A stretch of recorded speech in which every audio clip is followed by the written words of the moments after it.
Hello friends, आपण मानक मो चैनल में स्वागत जनाऊँगी। आपण मानक ए वीडियो रे मु पीएम किसान सम्मान निधि योजनार आगामी किस्ती पई सतर्क करदेवाकू चाहूँगी। आपण माने जदि पीएम किसान सम्मान निधि योजनार टंका नबाकू चाहूँचंती तेबे आपण माने एई चारोटी कार्य को करंतु। प्रथमे आपण माने पीएम किसान सम्मान निधि योजनार ऑफिशियल वेबसाइट को जाई सेठी आपण माने लिस्ट रे आपणकर नाम चेक करंतु। आपणकर नाम पीएम किसान सम्मान निधि योजनार लिस्ट रे अछि कि नहीं, कारण बहुत चाषी एमिति अछंती जे माने अयोग्य बाहरुचंती सेमानकर नाम को लिस्ट रु काटी दिया जाउची। आपणकर नाम लिस्ट रे अछि कि नहीं टिके चेक करि नियंतु।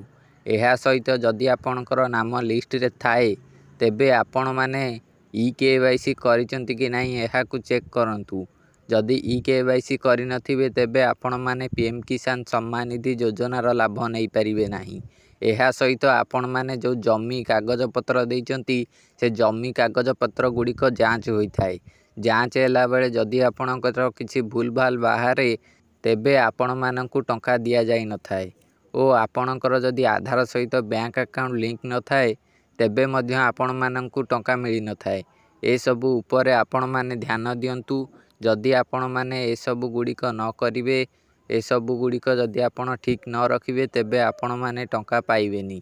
आपण जदि ई-केवाईसी करि नाहंती तेबे ई-केवाईसी करंतु ओ आपणकर जमी जो कागज पत्र देइचंदी सेटा देखंतु आपणकर ठीक अछि कि नहीं ओ आपणकर आधार सहित बैंक अकाउंट लिंक करिचंदी कि नहीं एहा को चेक करि नियंतु।